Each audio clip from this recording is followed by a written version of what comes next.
इस बात में भी कोई शक नहीं कि कांग्रेस को बहुत ज़रूरत है आज के दिन प्रदेश में, क्योंकि 3 चुनाव हार चुकी है पार्टी।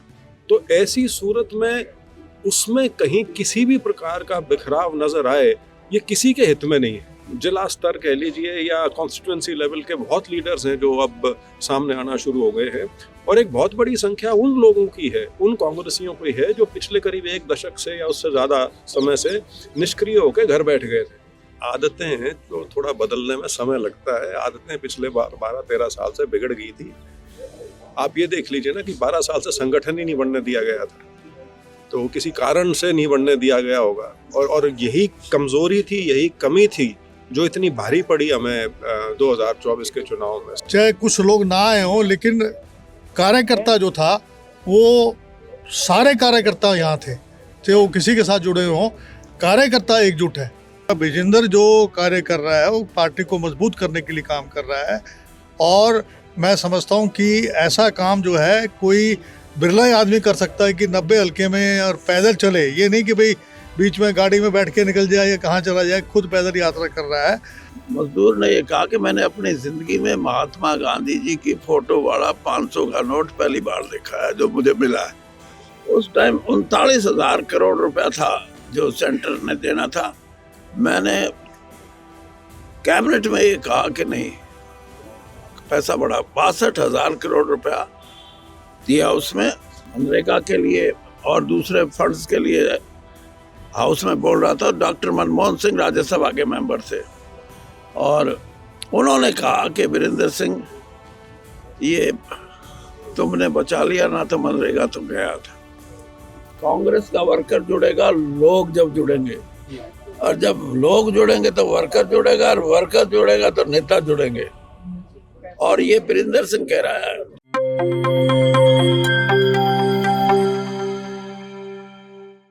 सद्भाव यात्रा के 75वें दिन चौधरी बृजेंद्र सिंह एक्स-MP और कांग्रेस विदेश विभाग मामलों के राष्ट्रीय उपाध्यक्ष बावल में थे।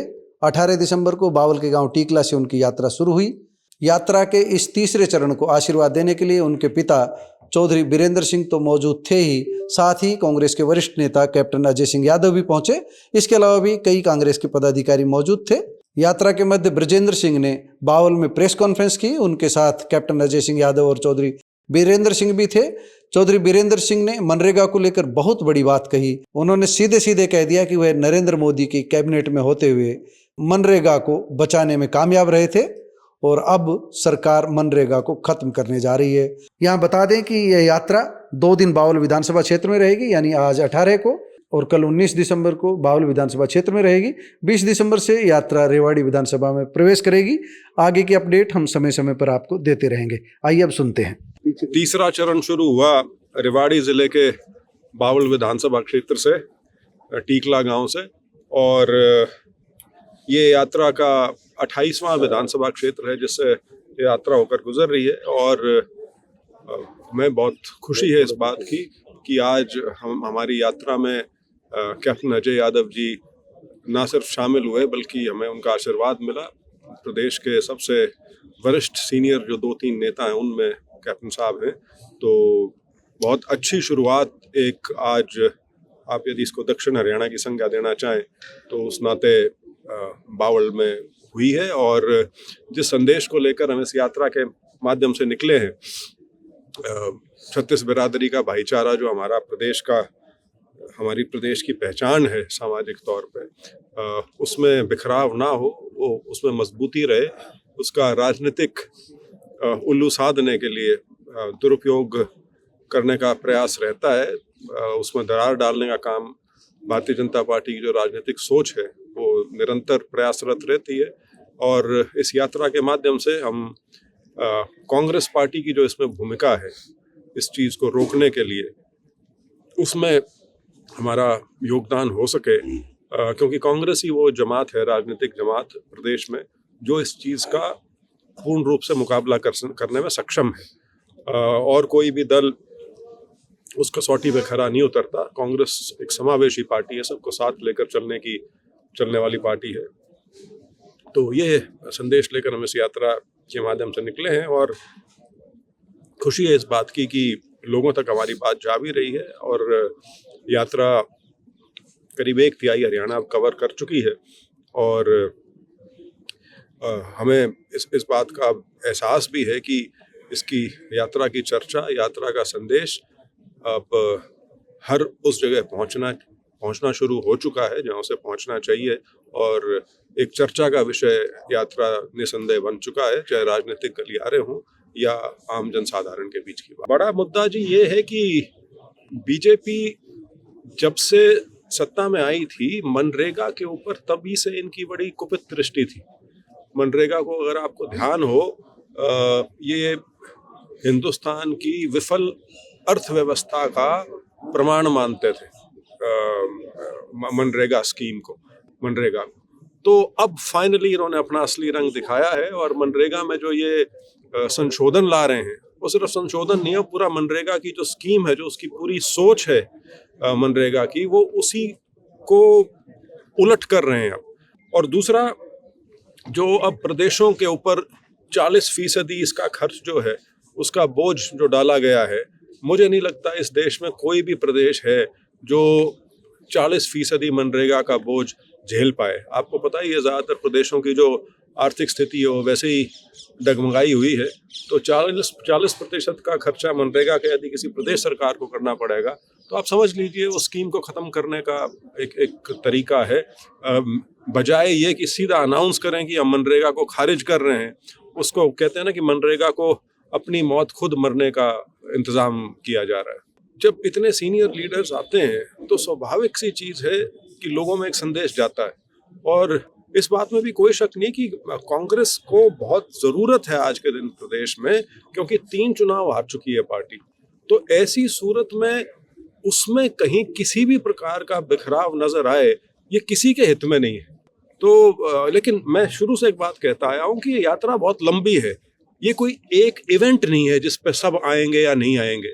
और मैंने शुरू से कहा है कि धीरे धीरे इस यात्रा में सब आएंगे, सब जुड़ेंगे। और यदि अब आप पिछले 2.25 महीने, 2.5 महीने जो हमारी यात्रा चली है, उसमें यदि देखें तो बहुत लोग हैं, चाहे नेतृत्व की बात हो या कार्यकर्ता की बात हो या जो आपके जिला स्तर कह लीजिए या कॉन्स्टिट्यूंसी लेवल के बहुत लीडर्स हैं जो अब सामने आना शुरू हो गए हैं। और एक बहुत बड़ी संख्या उन लोगों की है, उन कांग्रेसियों की है जो पिछले करीब 1 दशक से या उससे ज़्यादा समय से निष्क्रिय होकर घर बैठ गए थे। ऐसी भी बहुत बड़ी संख्या है कांग्रेसियों की जो इस यात्रा के माध्यम से दोबारा से सक्रिय हुए हैं राजनीतिक जीवन में। कब तक चलेगी ये यात्रा जी? अप्रैल के शायद 3 या 4 सप्ताह तक। चौधरी साहब, अगर बात की जाए संगठन के एक मजबूती की, यात्रा सद्भाव नाम है और उसमें कांग्रेस पार्टी के जो संगठन से जुड़े हुए जिलाध्यक्षों की अगर बात कर ले तो जिलाध्यक्ष भी गायब हैं। कई कार्यक्रमों में देखा गया कि एक जिलाध्यक्ष की ताजपोशी में दूसरा नहीं आया, एक की में दूसरा नहीं आया। अब ये जो यात्रा, जो सद्भाव की यात्रा जो थी, जोड़ने की यात्रा थी, आम आदमी को जोड़ने की यात्रा थी, उसमें भी इनका गायब होना कहाँ तक या क्या प्रभावित नहीं करेगा, या कोई साजिश है ये राजनीति के आपके खिलाफ? कुछ आदतें हैं जो थोड़ा बदलने में समय लगता है। आदतें पिछले 12-13 साल से बिगड़ गई थी। आप ये देख लीजिए ना कि 12 साल से संगठन ही नहीं बनने दिया गया था, तो किसी कारण से नहीं बनने दिया गया होगा। और यही कमजोरी थी, यही कमी थी जो इतनी भारी पड़ी हमें 2024 के चुनाव में। सब कुछ आपके पक्ष में जा रहा था, पूरा माहौल आपके पक्ष में था, उसके बावजूद जब नतीजा उस तरह का ना आए तो, लेकिन ठीक है, राजनीति एक इस तरह की चीज़ है कि आदमी का प्रयास रहता है कि जब तक वो किसी चीज़ से लिपट के, पकड़ के उसको अपने पास रख सके, तो कई लोग अभी भी उस प्रयास में हैं। धीरे धीरे हो जाएगा सबका।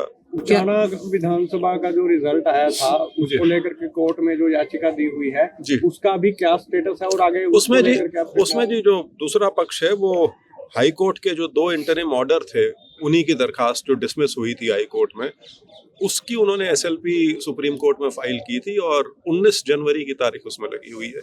और सुप्रीम कोर्ट ने जो हाई कोर्ट की प्रोसीडिंग थी वो तब तक के लिए स्टे कर दी थी जब तक वहाँ फैसला नहीं हो जाता। देखिए, सद्भाव जो यात्रा है विजेंद्र जी की, राहुल जी के बाद जिन्होंने देशव्यापी यात्रा की थी, तो हरियाणा अपने आप में 90 हल्के हैं तो 90 हलकों में इन्होंने एक बेड़ा उठाया है यात्रा करने का और भाईचारा जोड़ने का, और एक जो है जो हमारा कार्यकर्ता है उस तक पहुंचने तक करने की बात है, और ग्रास रूट लेवल तक जो है पहुंचने की बात है। और संदेश एक ही है कि जो सांप्रदायिकता की जो आजकल चल रहा है, जैसे वंदे मातरम के ऊपर ही ये डिस्कशन करने लगे कि वंदे मातरम के बारे में डिस्कशन करो, तो उसमें फंस गए, क्योंकि इन्होंने तो देश की आज़ादी में हिस्सा लिया ही नहीं, ना वंदे मातरम में इनका योगदान था। आज जो है एकता का संदेश लेके चले हैं, हर कार्यकर्ता तक पहुंचने की बात है। मैंने देखा है कि आज जो बावल के अंदर चाहे कुछ लोग ना आए हों, लेकिन कार्यकर्ता जो था वो सारे कार्यकर्ता यहाँ थे, चाहे वो किसी के साथ जुड़े हों, कार्यकर्ता एकजुट है। तो हम जो हमारी कोशिश है कि कार्यकर्ताओं को जोड़ना। हाँ बिल्कुल बिल्कुल, मैं तो कह रहा हूँ कि जो भी कांग्रेस को मजबूत करने के लिए कांग्रेस का झंडा लेके आगे चलेगा उसका सहयोग करूंगा। विजेंद्र जो कार्य कर रहा है वो पार्टी को मजबूत करने के लिए काम कर रहा है, और मैं समझता हूँ कि ऐसा काम जो है कोई बिरला ही आदमी कर सकता है कि 90 हल्के में और पैदल चले। ये नहीं कि भाई बीच में गाड़ी में बैठ के निकल जाए या कहाँ चला जाए, खुद पैदल यात्रा कर रहा है। तो एक अच्छा कोई कार्य कर रहा हो, उसमें अगर आप साथ ना दें तो किसी को इनकरेजमेंट देने का एक मेरा वो है, और मेरा जो तजर्बा ये कहता है कि ये बहुत आगे बढ़ेंगे। वो सेकंड एक्सपेंशन थी। मैं नवंबर के महीने में 8 मंत्री बनाए थे, तो मेरे को ग्रामीण विकास, पंचायती राज और ड्रिंकिंग वाटर और सैनिटेशन ये मिनिस्ट्रियाँ मिली थी। तो जिस तरह आप पत्रकार हैं आज आगे, इसी तरह जब मैं अपने दफ्तर गया चार्ज लेने तो सारी प्रेस आ गई और प्रेस ने पूछा कि आपका मनरेगा के बारे में क्या ख्याल है। तो मैंने उनको कहा भाई ख्याल मनरेगा, मैंने कहा मैं आपको एग्जाम्पल देता हूँ कि एक आदमी मुझे मिला और उसने मुझे ये कहा कि मैंने पूछा था किसी काम करने वाले से कि भाई मनरेगा से क्या आप सोचते हो, तो कहने लगा उस मजदूर ने ये कहा कि मैंने अपनी जिंदगी में महात्मा गांधी जी की फोटो वाला 500 का नोट पहली बार देखा है जो मुझे मिला है। तो अब पत्रकारों ने कहा कि आप क्या बात कर रहे हो, आप से पहले वाले तो जो मंत्री हैं वो ये कह गए कि हमारे को तो मनरेगा खत्म करनी है। तो मैंने कहा भाई मेरे होते तो खत्म होते नहीं, बाकी मुझे पता नहीं। तो उसके बाद कोशिश की गई,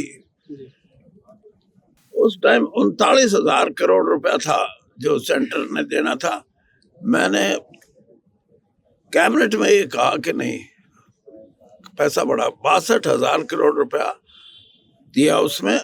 और फिर भी जैसे सोच थी इनकी कि इसको खत्म करना है, तो इस तरह की फिलर्स मेरे पास भी आए, लेकिन क्योंकि मैं कांग्रेस से आया था, अब ज्यादा मेरे से पंगा वो लेना नहीं चाहते थे, और मैंने भी सोच लिया कि कैसे इसको ठीक किया जाए। तो मैंने ये काम पक्का करने के लिए ट्रांसफॉर्मेशन ऑफ मनरेगा शब्द का इस्तेमाल किया।